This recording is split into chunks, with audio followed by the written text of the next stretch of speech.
everyone, welcome back to Newspaper Films. For my first video in 2024, some of you might find it surprising that Transformers Rise of the Beast is on my list of good movies from 2023. I have to say, objectively, it's not an amazing film. It doesn't do anything groundbreaking. It's just a silly action movie with giant robots to sell toys and Twizzlers to kids and nostalgic adults. However, as someone who fell in love with Transformers as a kid and wanted to marry Optimus Prime because of the Bay movies, I can't help but love this film. Before you guys call me a disgrace to society because I like Bayformers, the joke's on you. Someone already did that. One of my classmates in university told me to get out. You're a disgrace to society when I said my favorite film is the 2007 Transformers. And I will reply the same thing to you guys. First of all, frag you.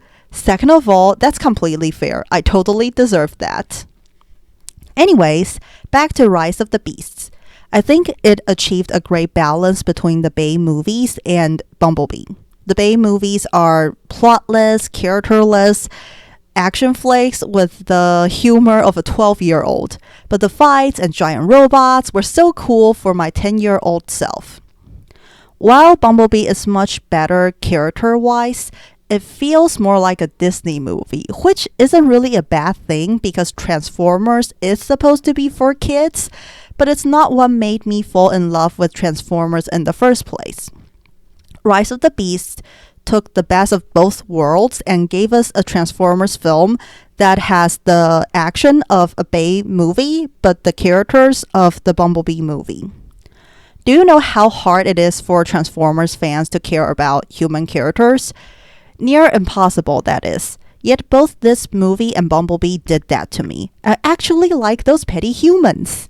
Well, I was a bit annoyed at first because they took quite some time to introduce the two main humans. They grew on me in the end, especially Noah. More on that later, but first the negatives. It's the same recycled plot from every Bayformer. They have to find a relic thingy because the bad guys can use it to destroy the world. Honestly, I've given up at this point. This will be the plot of every single live-action Transformers, apparently. This time, the thingy is called the Transwarp Key. It can open up space bridges or whatever. There's nothing wrong with that. It's just that this is the 7th Transformers live-action film. I want to see something more creative plot-wise. Also, there are so many stupid things in this story. For example, do you really expect me to believe that for centuries, nobody tried to turn the plates on the temple ground to match up the image? Really? It's so freaking simple. You're telling me no one tried that before. Even as a movie for kids, that's dumb.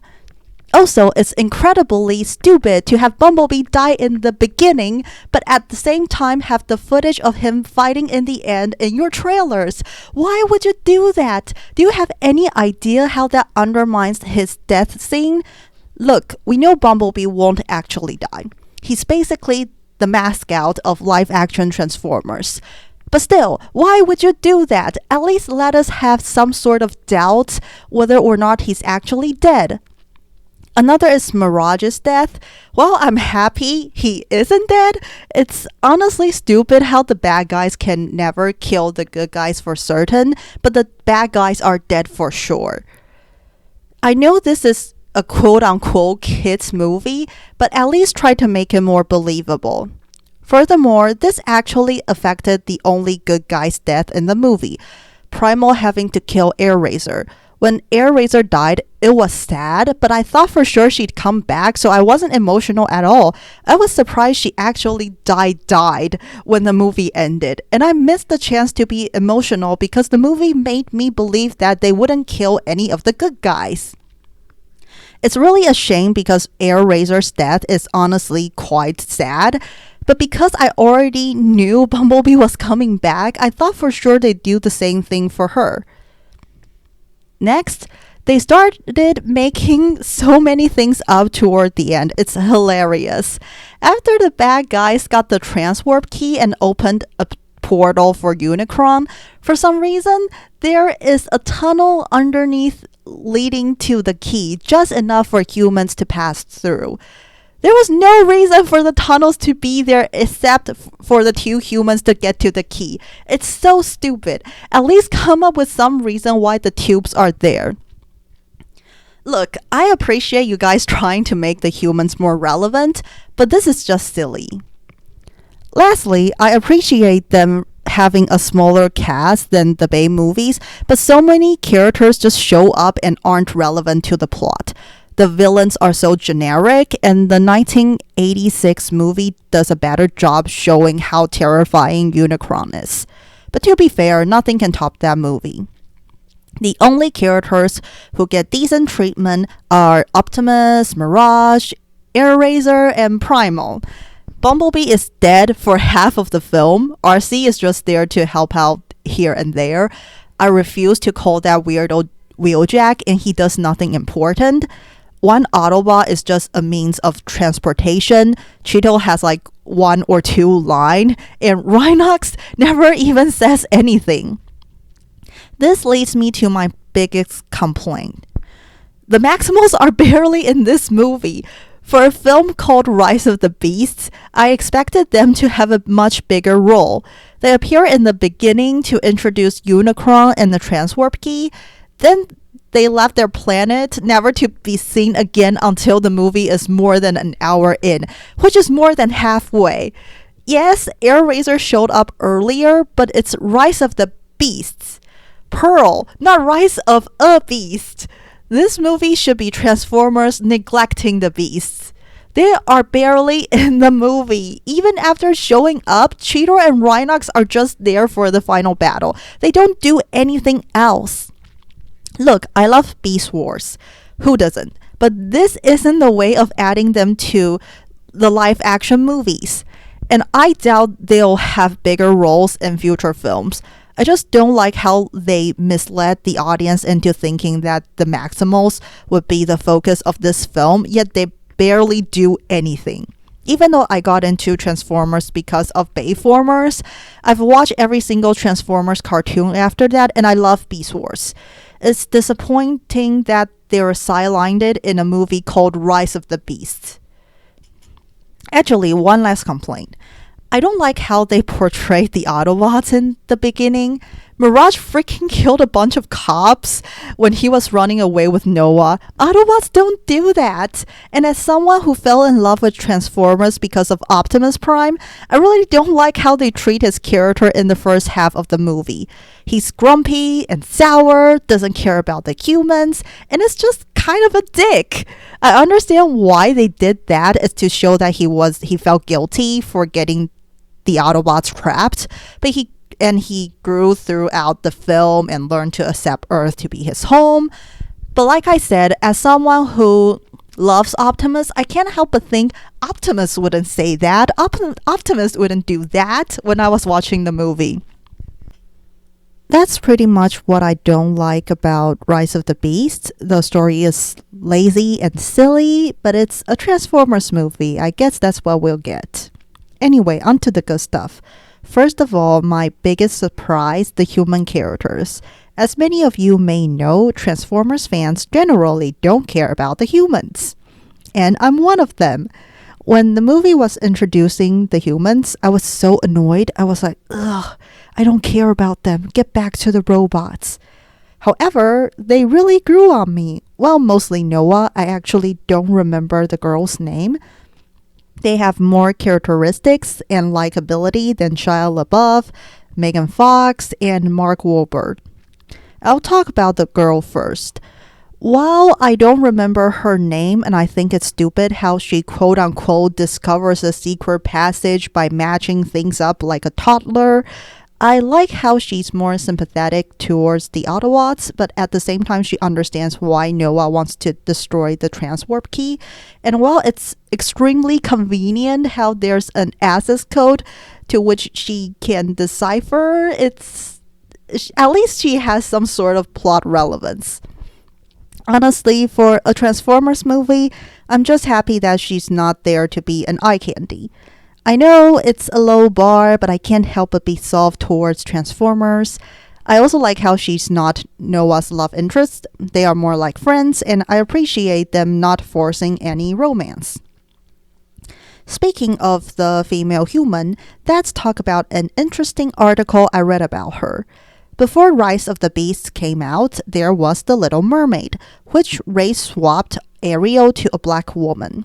So the article basically complained about how Transformers used to have Victoria's Secret models, but now it's a black woman who isn't attractive. Hollywood can't stop race swapping people. Let me tell you something. Whoever wrote that article is not a real Transformers fan because we don't give a flying fudge about the human character's race or their appearances. We're more outraged by them outmode swapping Mirage than the female human being black. I remember when the trailer came out, everyone was like, how dare they make Mirage a Porsche? That's Jazz's outmode. Mirage is an F1 racer. You can't just change it to a Porsche. So yeah, we don't give a fudge about them race swapping humans. Besides, it's not even race swapping. That girl is an original character, so there's no swapping whatsoever. Believe me, I hate race swapping. It's disrespectful towards both the original race and the race they swapped into. But this is not race swapping. Maybe I'll explain why race swapping is terrible in a future video. Just know that whoever complains about this is not a real Transformers fan. At least not in my book. Anyway, let's talk about Noah. For the love of me, I couldn't understand how they got Anthony Ramos to play him. The guy does musicals for crying out loud, but he did an exceptional job. He's much more likable than the past male leads, and I do like his family backstory. I was a bit worried they were going to make it about his race when he didn't get the job at the start. But I'm happy they went with the fact that he doesn't know how to be part of a team. It's reasonable not to hire someone who you think could be unreliable. However, I have to say that Noah's struggle with teamwork is something they didn't develop enough in the film. They mentioned it at the beginning and the end. That's basically it. I do like his conflict with Optimus Prime a lot. I completely understand why he would rather destroy the transwarp key, and the way they resolved that conflict felt natural.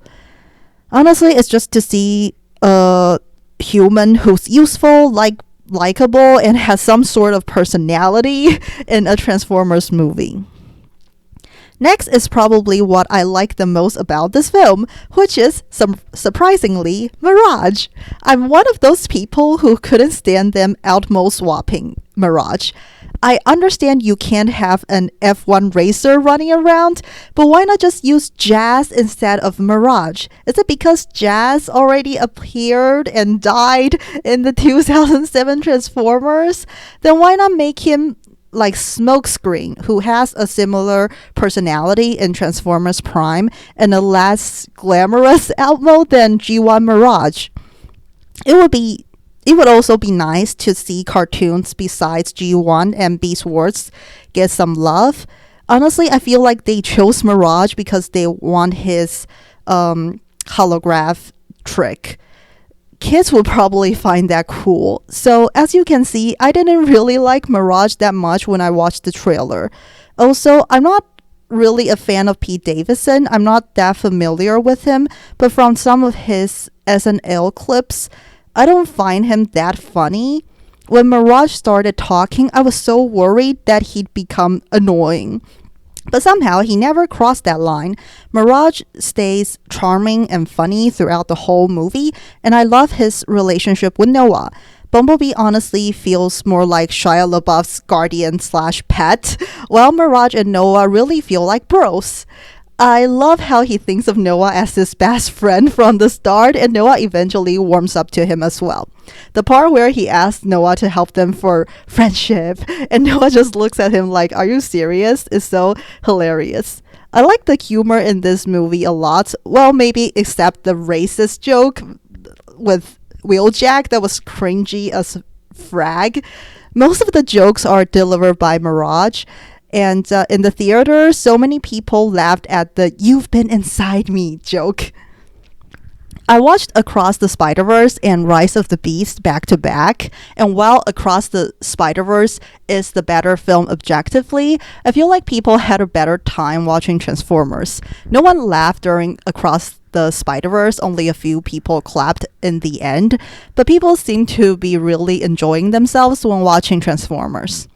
People laughed, and at the end of the day, it was just an inoffensive, lighthearted action movie with the universal themes of family, friendship, and self-sacrifice for the greater good. Overall, Transformers Rise of the Beasts is not a great film. I mentioned tons of problems. But for weird people like me who enjoy the Bay films, it's something that I had so much fun watching. It's definitely a step up from Bayformers, and I like the direction they're going in. Maybe a couple more movies will actually get something that's objectively good. Like I said, it's just a lighthearted action movie for kids, and I do think it gives the audience a good time. So check it out if you want to turn off your brains and watch some funny action movie.